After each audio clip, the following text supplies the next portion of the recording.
They say that time heals all wounds, and what I think they mean by that is that time gives us distance, and distance gives us perspective, so we can see the bigger picture. And this applies to gaming journalism at the moment, because recently, and probably since sort of the PS3 era, we've seen a lot of journalists buying into the hype. There's a lot of hype being bought into, and games get slathered with 10 out of 10s that they don't deserve.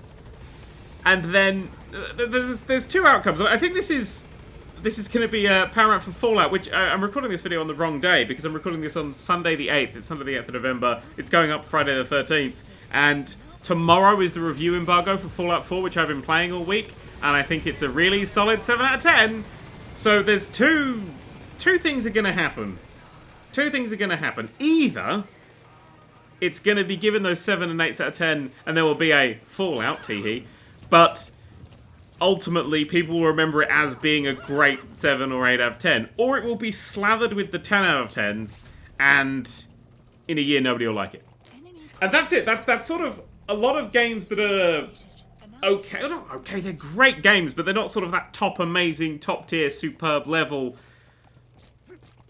That happens to them a lot now if there's a huge amount of hype behind them. And Metal Gear Solid was, for me, one of those games. You look at the reviews for Metal Gear Solid 5, and I see myself disagreeing with people that I've always gone, they do great reviews. There's a lot of people, like Jim Sterling's opening line, where he's talking about there being no padding or filler in Metal Gear Solid 5. I'm like, did you finish it? Every review I've read of Metal Gear Solid 5 that was massively positive, I've always gone, yes, but did you finish it?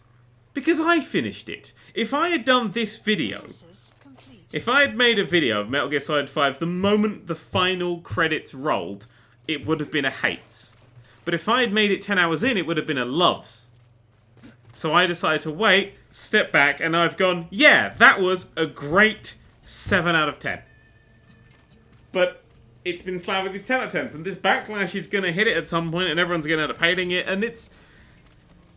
Maybe it's just what I'm thinking, but I can't... It's just got so many problems. It has so many problems. You know, actually... My biggest issue, and actually no, let's go through my history with the Metal Gear Solid series. I have to do this. This is a story that's been told to me for the last 18 years. I've been playing it since I was around 10. Sorry, 17 years. I forgot my age for a second then. And Metal Gear Solid 1 I love and adore. Metal Gear Solid 2 is my favourite because Metal Gear Solid 2 is die-hard. It truly is. You're set on one small location for the large majority of the game, and because you're constantly going back and forth across the same little bits, and it's changing, like if a bomb goes off and destroys a bit, or it's got a new lighting, everything, it feels like the story is progressing. Every time you go somewhere, the story is always ticking on. It never feels like... It never feels isolated or linear, even though it is an incredibly linear game. It's constantly telling its story in the environment, in the story and everything, and it's incredibly well done, and it's my favourite. Metal Gear Solid 3 I also love, but I just think it lacks that die-hard spark. I know it's sort of in the same area, but that's a bit more of a slog through the... It's not a slog, it's a jog through the wilderness. I do love it, I think it's wonderful. I think they're two of the best games ever on PS2. I can't stand Metal Gear Solid 4. As a fan, I enjoyed it, but that's where I draw the line. I'm like, from someone who's been with this story for many, many years... That was a great conclusion to it that was filled with stupid... It was Journey's End. It was Journey's End from Doctor Who. It had all the companions came back. It was the Daleks. It was Davros. It was all the crazy shit like that. But it wasn't a great game. I think the actual gameplay fell down. And there was only a few hours of gameplay in it, to be perfectly honest. It was mostly cutscenes. They had 2.5-hour cutscenes in that game. But it was, from the perspective of a Metal Gear Solid fan, a great and fitting conclusion. Let's talk about the next 5 games. There was Peace Walker, which was okay for the PSP. It's when I originally played it on the PSP.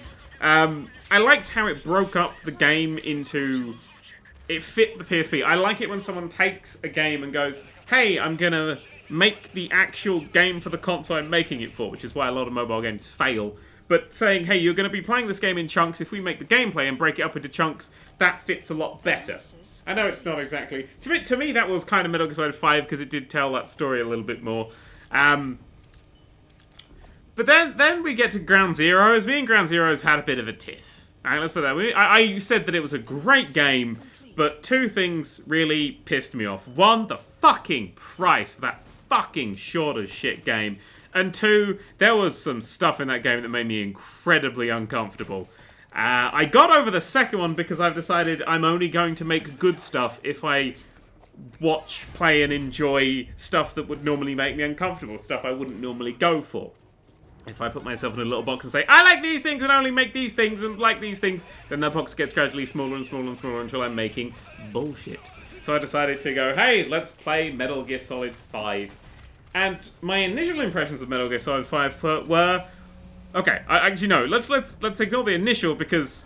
Oh, fuck no, let's talk about the initial. I will say at this point, from here on out, spoilers, like, up to the fucking final finale, ultimate super twist spoilers, so get out while you can. I'd say the best part of Metal Gear Solid 5 is the opening level. And if it had kept that intensity and that linearity, I would have... And kept it for around the 20-hour mark, I would have fucking loved that game. But it didn't. And that's... It's such a great opener. It's a beautifully brilliant, intense, and wonderful opener, and it's just never reaches that peak again. It peaks, and then it just goes wham onto the ground and just flatlines for the rest of the game. Metal Gear Solid 1 takes 12 hours to complete, according to the internet. The average completion time of Metal Gear Solid 1's story is 12 hours. For Metal Gear Solid 2, it's 13 hours. For 3, it's 16 hours. For 4, it's 18 hours. So that means you can play Metal Gear Solid 1, 2, 3, and 4 and get basically the entire story that you need up to get up to Metal Gear Solid 5 in 12, 13, 16, 18, 59 hours. It took me 64 hours to get to the end of Metal Gear Solid 5. Which means that in the time that it took me to have that tiny dribble of a story told, I had done you could do the entire Metal Gear Solid main franchise. This is when I start getting into my issues, and I start asking the question of, is Metal Gear Solid 5 even a Metal Gear Solid game? It's Trigger's broom. It's the ship of Theseus paradox. If you change out everything in a ship, if you pull up all the boards and you put new ones in, after a while, is it still the same ship? If everything has been changed for new bits, is it still the same ship? Is Metal Gear Solid 5 still a Metal Gear Solid game? I don't think so. Because to me, a Metal Gear Solid game is a linear 20-hour adventure that is largely focused on telling a story. And Metal Gear Solid 5 is not linear. It's none of that. I was about to say, it's apart from this one, but it doesn't give a shit about story. It told hardly any story in that time, and it was entirely focused on gameplay. Which is not what I expected going in, to be perfectly honest. And maybe... I know, see, this is why I liked giving it the distance, because when I came out, I was like, what was that? It was awful. And I look at it now and go, it wasn't awful, but it wasn't Metal Gear Solid. It wasn't anywhere close to being Metal Gear Solid. I mean, it was close to Peace Walker, but Peace Walker was broken up into those little chunks because that made sense for the console. Having the little missions, and Peace Walker's only 18 hours to complete. My save file is 18 hours, and the website says that. So it's 77 hours to play through all of the Metal Gear Solid 1, 2, 3, 4, and Peace Walker. It's 77 hours, which is only like an extra few on how much it took me to do 5. And that was the same sort of thing, but that finished nice and quickly, and that was kind of like, it was pushing a Metal Gear Solid game, but it still did focus on telling the story, and 5 just didn't. 5 is really bad at telling the story as well. I mean, everybody harks on Hideo Kojima for, not editing enough down. I even do it, because he doesn't edit enough of his shit out. Oh, I didn't include the time for Ground Zeroes, because it's 30 minutes. And I was rounding up. Sorry, it was the 29 minutes. That was the joke I should have made. But, Kojima... I don't know what he was playing at with the story. Everybody says that he needs to be edited down. He needs an editor to cut down his writing. And even with that flabby, gassy writing and directing that he normally does, you can still get through the first 4 games than the time it took me to get through fucking V, or 5, or whatever. I started calling it Metal Gear Solid V.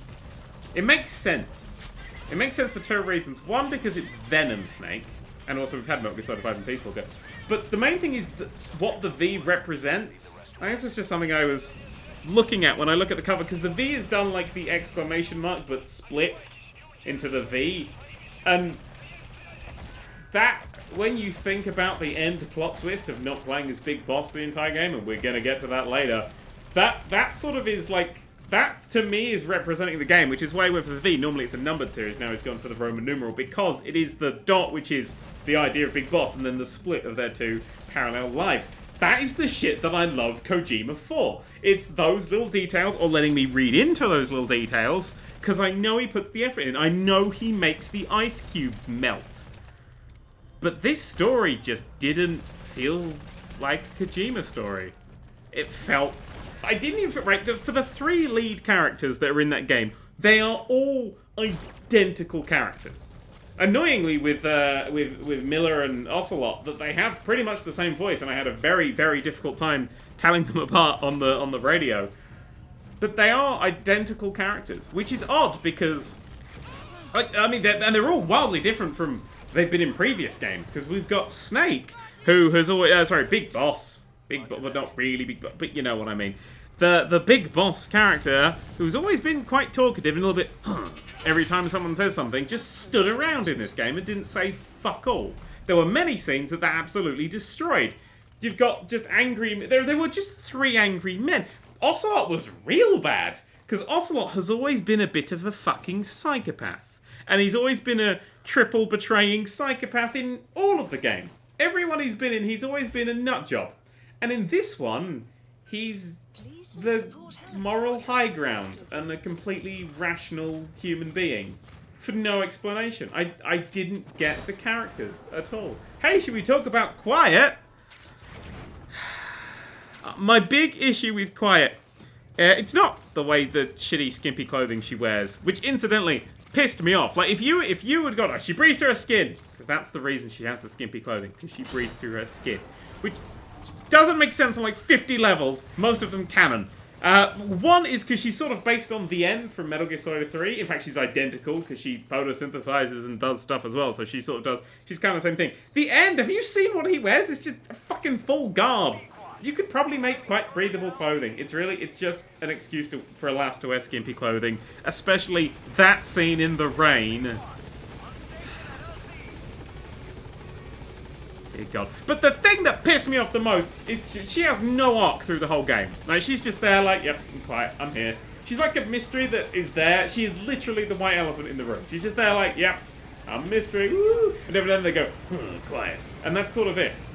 And then at the end, they do the big grand reveal of all of the stuff. Because of course there's the stuff that she has a parasite, which as soon as there's voice stuff and there's someone not talking, you go, oh, that's why. But, I don't know why no other character clocks onto that. But, there's...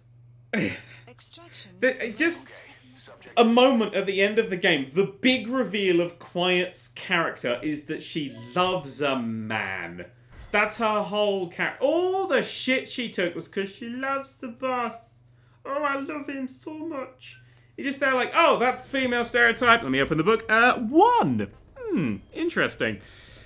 So that's what fucking irked me about her character, because she was a fucking badass. Her opening scene where she snipes the fucking jet down, fucking amazing. That is Kojima. That's Kojima's shit. And I was like, yeah, you do that. Let's fucking do that forever. I'll be totally happy with you doing that. But the whole, I love you so much thing just falls apart from me, because one of my least favourite scenes in the entire game is you just go back to Mother Base, and Quiet was my buddy. Quiet, because Quiet could scout and kill and cause distraction, and I play the game as Trank character. I never kill in the Metal Gear Solid games. I never kill if it's an option. That's sort of my jam in video games, because that's always a little bit harder and you have to, think a little bit on your feet. That killed the gameplay for me, but again, we'll get to that later. But Quiet was my max leveled up buddy. I'm really pissed the end of the game took her a fucking way. I have no interest in going back now. I'm like, oh, okay. Even the fucking missions that repeat. We'll get to those later as well. It's a lot of shit to get to. It's going to be quite a long video. There's a scene where Snake walks in, like after going on a mission with Quiet, you come back to Mother Base, and the scene, it just starts. There's Quiet's chest, full fucking screen, and she's being tortured. She's being tortured for information. They're really fucking pro-torture in this game. They're very torture-happy. But she's just being tortured, and Snake walks in, and he just doesn't say a word. He's just down there like, well, this is happening. And she's like, I love him so... Psst. It just makes her look like a piss-weak character. It's just shit. she was just shit. Everything about her was mishandled. Everything about Snake was mishandled. You know, there are so many scenes where everything's starting to escalate. On the mother base, everybody's pointing guns at each other. Ugh. And if Snake just started went, hey, fucking shut up, then everything would have calmed down. But he doesn't. He just stands there quietly. And he just doesn't say a word. Like, I get that maybe Kojima was going for a whole voice-based thing because of the, like, characters not talking quiet, the parasite thing. But it didn't work. It really didn't work. It's just not Metal Gear Solid-y. Again, it's the ship of Theseus. Is it a Metal Gear Solid game? Let's talk about... hang on, I'm deleting notes as I go, so I remember to talk about everything. Let's talk about the... let's talk about Skullface! Hey, remember whenever we argued that this was just trying to make me hate Skullface? Oh, I see why that was necessary now, because the game didn't even fucking try! The game went, he's the villain. Alright, that's it. That's all you need to know. He's got a Skullface and some fucking Lone Ranger fucking mask on for some reason. But yeah, they went, that's the villain, he's the villain, he'll be in 4 cutscenes and then die in 1! That he had no impact whatsoever. He turns up like 3 or 4 times and he's like, yeah, I'm doing bad stuff. And I'm like, alright, we don't really care. There was a lot of... that's sort of like the whole... Snake's whole persona in this game is just... Oh, I don't give a fuck. It's like, he's gonna kill everything off. Because you're technically being, you know, you're saving the day. You're being the good guy. You're sorting everything out. And Skullface comes along and goes, I've made this thing to kill all the world. And you're like, alright. Fine. He did nothing personal. I suppose that's what Ground Zeroes was supposed to set up. But there was no moment when I went, oh, I can't wait to put a bullet in him. Because he only turns up 3 or 4 times in the game. I mean, admittedly, the first time he turns up in the nice fog with the Metal Gears is cool and stuff, and that was a nice moment. And then he's just sort of there, and he's like, yeah, I'm doing these things. And then he gets killed in a cutscene. Just killed. And that was it. That was the final boss. And to be perfectly honest, the lead villain of that game was clearly and absolutely Psycho Mantis. And anybody who disagrees with me, I will fight you to the death. Psycho Mantis was the bad guy in that game. Not Skullface, not Skullface. I don't fuck shit! Skullface's cutscene where he dies, you aim a gun at him, Snake's aiming a gun at him, and then it goes to, it redoes there was a lot of redoing. The whole game was very, like, his best bits of Metal Gear Solid, especially 2. Like, the whole game plays as a big homage to 2, but in a really mishandled way. But that you have a scene where you've got Snake and he's holding the gun, and it's like, yeah, do you want to shoot him now? Push the button to shoot him. And I didn't, and I was like, I just want to shoot him and see what happens. And Snake just shoots him anyway. Metal Gear Solid 3, you don't want to shoot the boss? Well, you can't keep playing then. Fuck you. But this one, oh, we'll just kill him. That's what Snake would have done anyway. Why am I here? Why am I playing this? Why was that not a cutscene? That really pissed me off, that did. Why are you shooting this guy's legs up? For revenge. Yeah. I wish... I would have, like, hated him a bit more if Ground Zeroes didn't feel like a separate game and a separate thing. Like, if it was in this game, it would have been so much better. But it wouldn't... I was about to say it would have made it longer. It was only half an hour longer. Maybe that would have been a bit better. So yeah, Psycho Mantis is the villain. Possibly Liquid Snake, but Psycho Mantis. Like, it's hard calling one of them the villain because, as anybody that's finished the game knows, they don't actually get an ending. Either of them. Like, they get their endings in other games, so they just wander off mwahaharing into the sunset in a completely shitty, never-resolved plot point. Like, at the end of the game, they've got the English vocal cord parasite, they've got a Metal Gear, and Psycho Mantis and Liquid Snake are working together, and we never see any of those first 2 ever again. We never see that Metal Gear, and we never hear of the vocal cord parasite ever again. They're just gone. They've fucked off, and that's the line. But Psycho Mantis is the lead villain from the start, and that is made very clear when you find out what the fuck the opening cutscene is all about. Because the very first thing that you hear ruined the twist. And it's an incredibly piss-poor management, especially coming from Kojima, and I really liked his directing in this, because it was a lot of long shots, and it was a lot of just moving the camera and moving it around. It almost felt sort of like custom machinima, with just sort of like moving the camera, like very GTA, no cuts, just sort of like over here and then over here. And especially for the opening scene, it was absolutely superb. But the choice to start the game with the plane crash, and you may not remember it, but over the Kojima logo, the Konami logo, sorry, there was a black box recording of a plane going down. It was all Delta Bravo Bravo, you know, the usual crap. And then you wake up from a coma. And then on the rate, and then they go, literally, it's this exact juxtaposition moment where they go, oh, you've been out for 9 years. And then on the radio, like, there was a plane crash yesterday. My brain went, have I now? Have I been now? I'm me thinking, hearing those two bits of information next to each other, because that's a thing. I'm thinking that, you know, some shit going on there. And then you meet someone who's got Kiefer Sutherland's fucking voice, who says, oh, it's like you're talking to yourself. That was my David Hayter impression. I can't do a Kiefer. That was a really bad one as well. But you meet fucking Big Boss, and I go, oh shit, he's the Big Boss. And I'm like, I must have been like a military specialist on that plane, and like, they're going to make me, like, they've shut me up, and they're going to make me think I'm boss. That's really cool when they reveal that at the very end of the game and nothing comes of it. But that wasn't the case at all. I mean, that was the case. I wasn't playing as Big Boss, but that sort of plane crash, do you remember what that was? If you played the game, can you now go, yes, that plane crash was this bit? Do you remember it? Because you remember going, oh, it was the helicopter crash. No, it was a plane crash. It was very distinctly a plane crash. And you get told about it in a fucking cassette tape. One of those fucking cassette tapes tells you that that was the plane that Psychomantis was on when he crashed. So he's clearly the main villain. Otherwise, they wouldn't have put that at the start. It's really dumb having that at the start, because it just made me go, oh, crash, oh, two of us, hello. Clever things are happening. So when I played for 60 fucking 4 hours to get to the fucking final reveal twist that I knew from the very start, I was like, oh. That wasn't worth that, really. Which, incidentally, as a twist, could have been really fucking interesting if it happened a third into the game. But the fact that it happened at the end of the game makes you go, okay, so everything that just happened doesn't actually apply to the Big Boss story, and the Big Boss riding in sunset kind of, well, I don't know. Well, he's not really a villain. I mean, like, from Metal Gear Solid Peace Walker, yeah, he made a nuke and stuff, but then it was like, oh, that was a bad idea. And so he wasn't quite there, and by the end of Metal Gear Solid 5, Venom Boss, or whatever the fuck we end up calling him, is going, oh, I'm gonna save the world, I've saved the world, and I'm not building nukes, and screw Metal Gear. Well, I was, anyway. And then it's just like, scene missing! Raving lunatic trying to blow the world up in Metal Gear 1. And that's what really made me go, what is even happening anymore? Like, because this to me was the big, you're gonna find out that, like, this is the fall of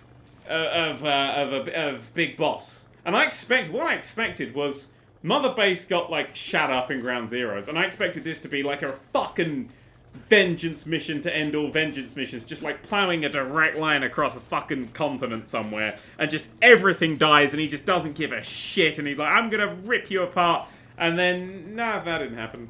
It was just the same as Peace Walker. Just build a nice base up, save the world, the usual shit.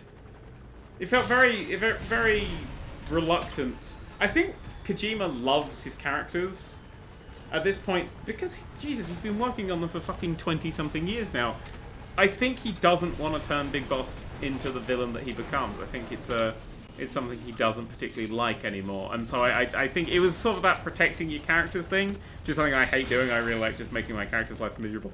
But it felt a bit sort of like, we're just gonna save Big Boss for this one. And it took so long to tell a story. What even was the story? There was a thing and we shot a guy. That's how you sum the story up. There was a virus, and then we shot a guy, and then there was Chapter 2. What the fuck was Chapter 2 about? Like, if that game at the end of Chapter 1 had just gone, right, tie a big bow, we'll finish off all the things, and then, hey, done, that would have been much nicer. But there are 31 missions in Chapter 1. 31 missions in Chapter 1. Chapter 2 have 19. Chapter 2 has 19 missions. 4 of which are new. 15 of those 19 missions are replays of Chapter 1's missions. This is why I argued with Jim Sterling. He's like, oh, there's no padding here. Yeah, there is. There's quite a fucking lot of it, to be perfectly honest. And it's so shit. The way it was implemented was so shit. Because it's not just, hey, here's a replay this mission. Oh, Snake, we're giving you a VR. This is like a VR fake thing. We're just gonna, for training purposes. No, they just replayed the missions. All the cutscenes remained in the missions. The debriefing at the end was all there. All the stuff that was said during it was all still there. It's like, welcome to Africa. It's the first, and I'm like, I've done this. And then it goes to debriefing. Snake, here's some stuff that's happened. I know, it already happened. It really bugs me that I can't bring Quiet back on those missions. If it's a replay, why can't I fucking bring Quiet along with those missions? The game had this weird fucking time pacing. I didn't get, like, because it had all that sort of fucking shit where I was like, yeah, well, you can replay these old missions and just flat out the worst fucking offender is the fucking last mission. Well, the last mission maybe was a quiet one because I had the fucking butterfly emblem. You don't unlock a mission if you have this one fucking thing, and of course I had that one fucking thing because I made the Divas belt as my logo because I like Snake going around choking people out wearing the fucking Divas belt on his shoulder. But, true story. But, oh god, that was hilarious. It really was. Just like, I'm fucking Divas champ, bitch. But yeah, the fucking truth mission, which is just replaying the tutorial, which I said was the best thing of the game, but replaying it a second time for all fucking 40 minutes of it, with all the fucking tutorial prompts still in it. Like, seriously, it's the last mission of the game, and the game is still telling you how to play the game. It's like, oh, here's how you play the game. Could you not just get rid of those? Like, uncode that. We'd probably take that out. Like, playing through the whole mission just for a cutscene at the end. If you had just gone, at some point, just gone, flashback, and then had, you know, Snake upside down in an ambulance, I would have gone, oh, that was that bit. I didn't need to play that whole mission, especially when it added nothing to the, like, it wasn't like, I wasn't going back over and go, oh, I missed all these bits. It was like, yeah, you already revealed the quiet thing, so what's the point of all this? And like, as some people said, oh, because it was supposed to be a hallucination. You were supposed to think that was like sort of a hallucination, weird shit going on. Okay, that falls apart for two major reasons. One, your guy can't walk at the start and somehow beats Quiet off. That sounds wrong. Fights Quiet off. And two, he was driving! The real big boss was driving the ambulance! You wake up in the passenger seat. You didn't like go into the fucking passenger seat, put your belt on and then go, alright, that was a hallucination. That couldn't have happened. So clearly all of that happens. I don't get, that was the poorest I've ever seen a twist set up. Ever. I think Ride to Hell set its twist up better because Ride to Hell's twist is amazing.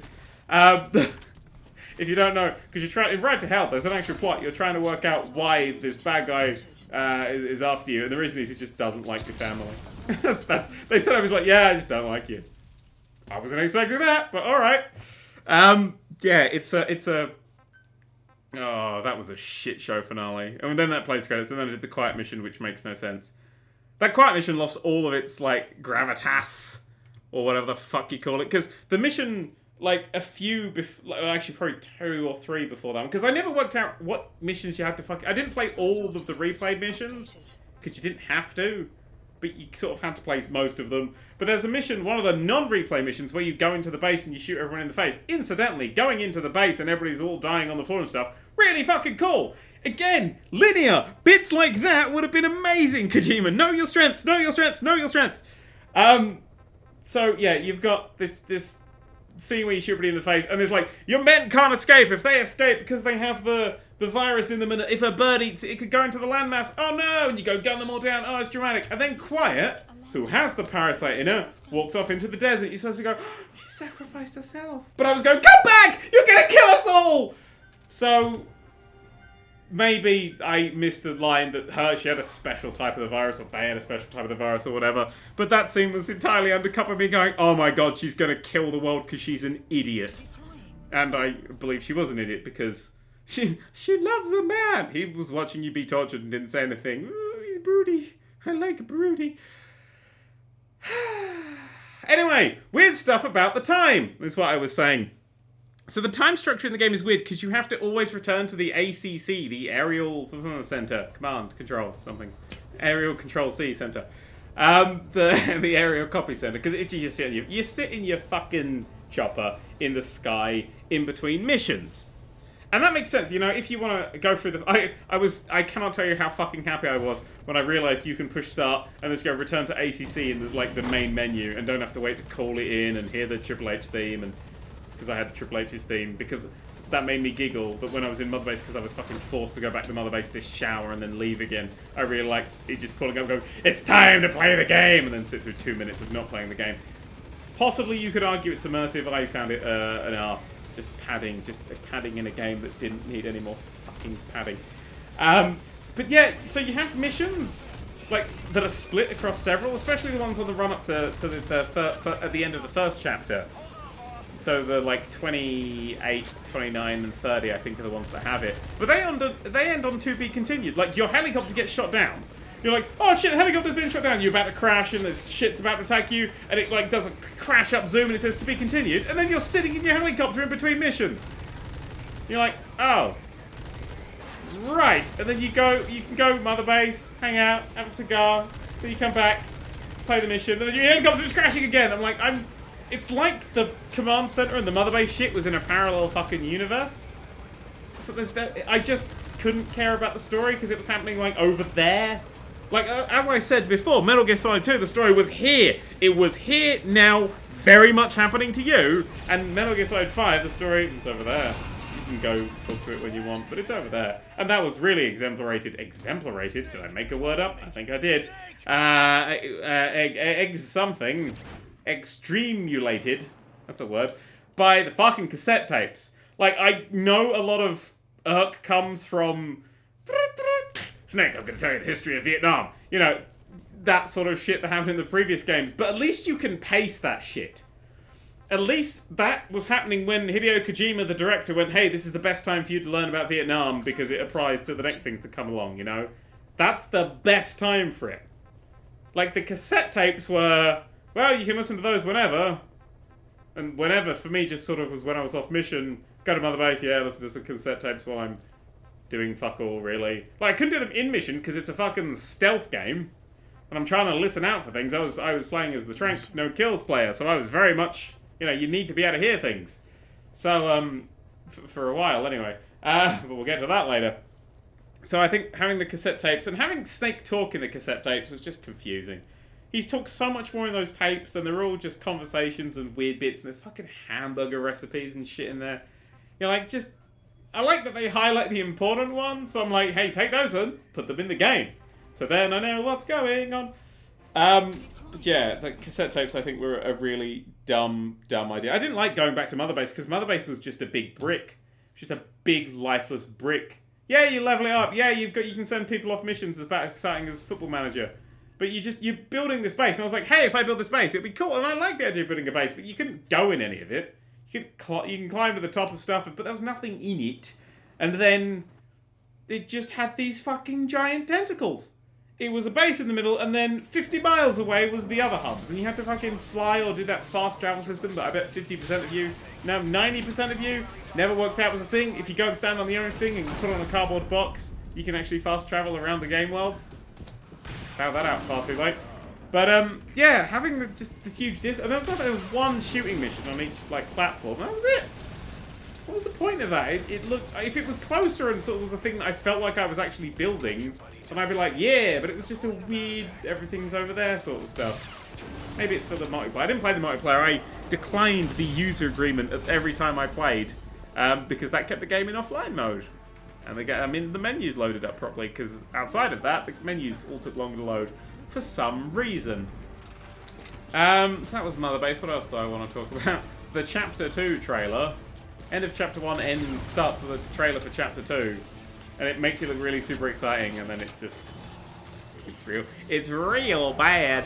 But it really bugged me that it was like, because I was like, I finished it, and then it was like, Chapter 2, and I almost cried. I was like, oh my god. You've taken me down a dark path here, and not in a fun way. Where the fuck were the bosses? There were 3 bosses in the game, 2 of which are rehashes. You have the Quiet boss, which was a rehash of the end, which was a lot easier to end, because it was a big open area. So unlike the end where there was lots of little bits, you're like, can he see me here? Can he see me here? The answer to can quite see me here is yes. So it didn't take as long, and I just supply dropped her to death. There's a Metal Gear, which is sort of a serious standard, and a bit of a fucking cheeky Metal Gear as well, with a fucking one-hit insta-kill fucking thing that you only know is a one-hit insta-kill when it kills you 3 times in a fucking row. And it shot me through a rock. That is the angriest I've ever been at that game. It just shot me through a rock, and that was... You have to call in like 50 supply drops during that game, or trying to get in a tank, and it corrodes it, It wasn't great. The only, like, genuine actual boss was the Man on Fire. But was that really a boss? Again, I beat it in the same way. I shot a tank, a water tank on it. I had the water pistol, because I was given the water pistol in the mission before. And then in those stupid, here's who's going to be in this mission, spoiler credits on the start of every... What the... Who thought that was a good idea? Like, you start a mission, it's like, also starring Skullface and a big Metal Gear. And you're like, oh, that's the thing. And then the game goes, at the end of the mission, it's like, surprise, it's Skullface and a big Metal Gear. I'm like, oh, no, I had no idea. But when it's like, man on fire, I'm like, give me that water pistol you gave me last time. Didn't do any fucking damage to it. Snake, that doesn't appear to be working. Oh, okay. So I shot a water tower over, and then I just supply dropped it. Because that's what I did to every villain in that game at some point. I just supply dropped.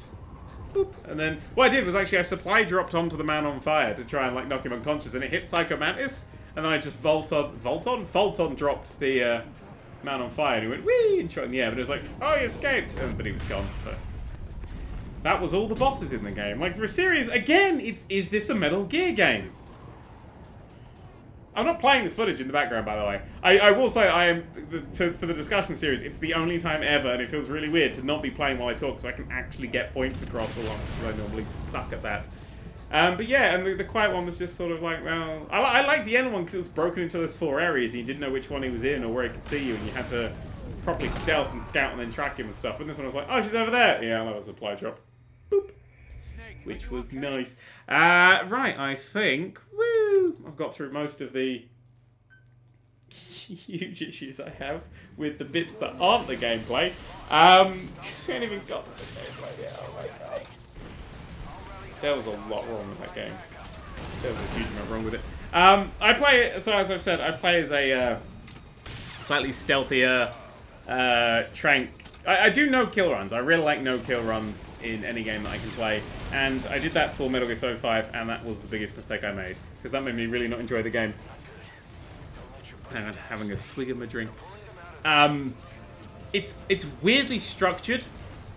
The scoring system, which ties into the money system, which ties into the base building. It's really weirdly structured because time was the most important one. It doesn't matter how you did the mission, if you did it fast, you got a better score. When I was forced to replay the stuff for Chapter 2, because nothing else was unlocking, if it was, kill this guy, I would just airstrike him. You're only going to get an A rank? I don't give a shit. I don't get a shit, because if I try to sneak in there with all this difficulty, everything will be even harder, and I'll get a B or a C rank, because I take so fucking long. So I'm just going to, oh, he's dead at the end, I win. Incidentally, here's a fun bug. If you fire an airstrike, you do a bombardment, any helicopter in the area instantly and immediately knows where you are. Even if you're behind cover. Like, I was hiding behind a house, caught an airstrike, and a helicopter over there. It goes, oh, there he is! I'm not the one lobbing the bombs, but okay. That was a bug that I found that really pissed me off in some places. But yeah, it's like there was no real punishment for being lethal. It was just sort of time-based. Which felt really wrong, and it made me switch up my playstyle to... Because the game had... One of the things I did like was that the more you did something, the more the game would start to screw with you and make that way harder. But it didn't really go far enough. Like, because I played pretty much the entire game with just the trank pistol. I mean, there were other trank things, but if you're playing stealth, you want something that fires once and fires accurately. And I don't want a sniper rifle because I'm normally getting quite up close because I'm trying to... Because every fucking mission was, hey, see that guy over there? Either kill him or bring him to us. That was the only 2 mission types in that entire game. Him, bring, kill. So, yeah, I pretty just totally had the thing. Because they got helmets after a while. Because everything was just headshot, fault on. I fault on fucking everything. I'll sort them out later sort of thing. What?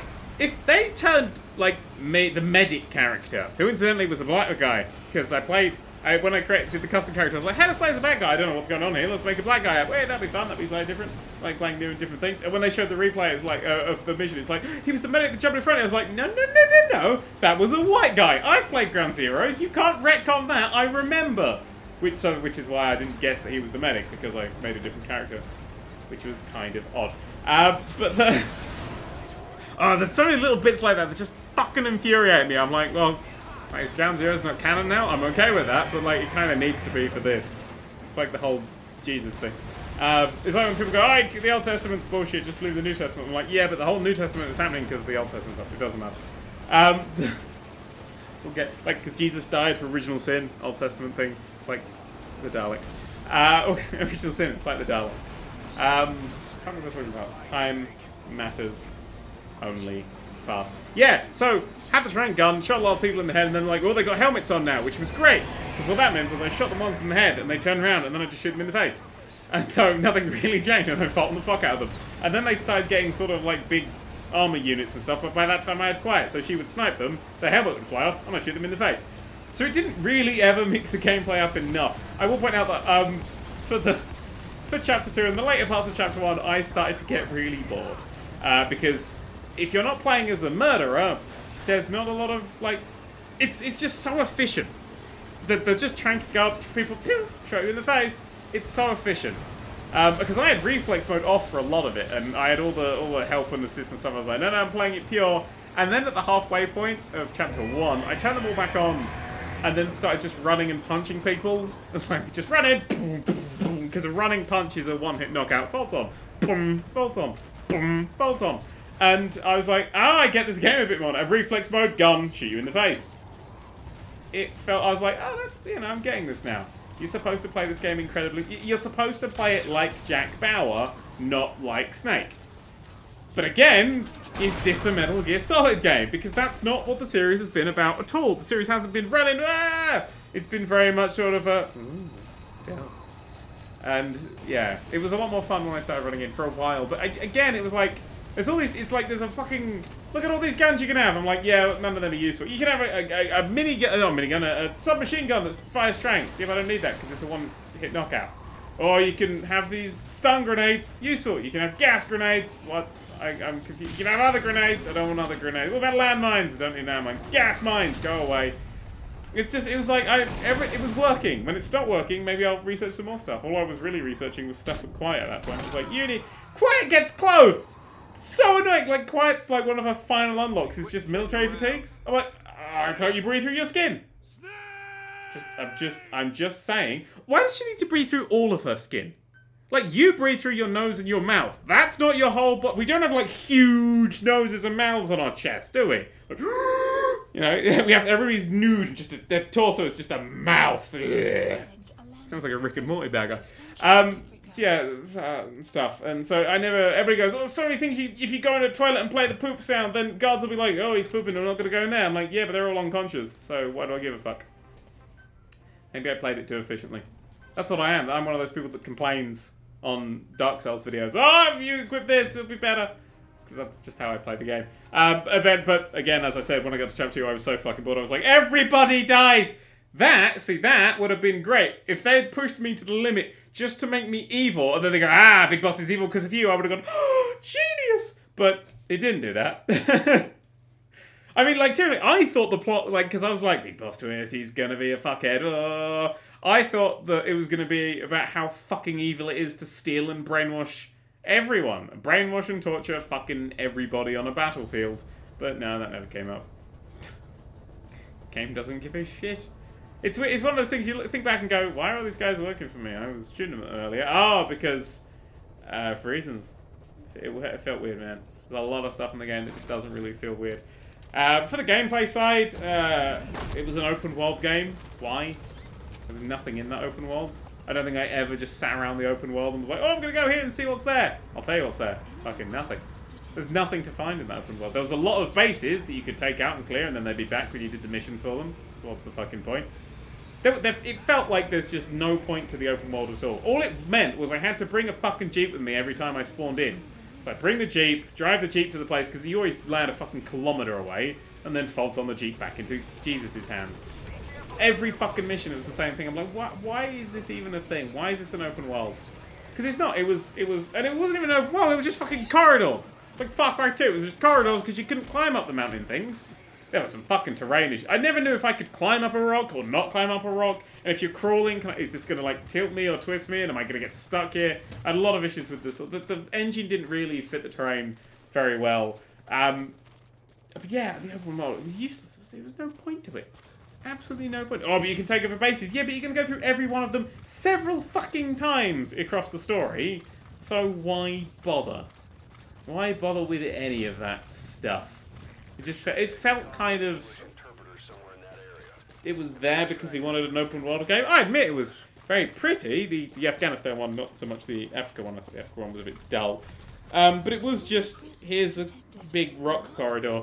Maybe at some point you'll bump into a guard going the other way, at which point you're still driving in the opposite direction. They'll stop and get out, and you'll just drive off.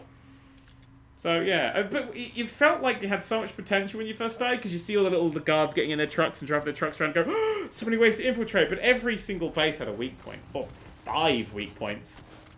And it wasn't like, oh, I wonder where the weak point will be. It'll be like, let's go to the side. Oh, there it is. Every single time. The side. Oh, yeah, it's the side. It was blah. That open world. It was just another time sink. Again, it was padding. The whole game felt padded. If you'd just gone linear adventure, much like the coolest bits of the game, all the cool bits were the linear bits. Which is odd, because normally I say the other thing. When I go, give me an open world and give me some fucking cool tools to get around it in. Yeah, great. I don't want to have to choose between a horse and quiet. Why was quiet's menu split up? That bugged me as well. Like, you can give quiet instructions, but to move it, you have to, like, go into your menu and then go on the map. You could just, like, point and go, there. Back here. Which bugged me. So there was a lot of, it was like mission. You had to go over to mission, and then it was buddy sport, and then it was quiet move or quiet scout, whatever. But you couldn't just do that off the thing. You can make your horse poop from that menu, but you couldn't move quiet to a place you're looking at. Alright, like, seriously, just hold down the button. Highlights the areas quiets can go. That one.